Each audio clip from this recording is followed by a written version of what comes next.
Mash tarvuzchaning narxlari qancha? Bu tarvuzmi 30 ming so'm. Olaverasan, arzon bo'lib ketdi.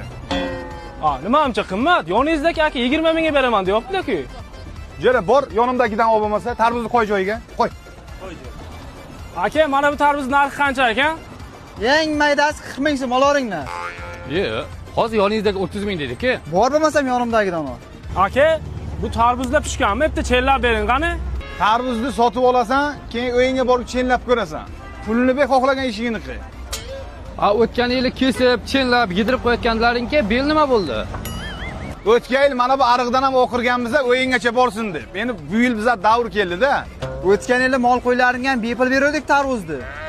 O'tgan yil tarvuzlarni bepul yeb ham o'rganib qoldinglar-da sizlar. Ketdiga yuqori bozordan olamiz. Keyin ko'ramiz ahvollaringni.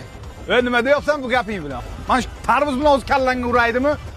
Tarvuz yalkada prosta.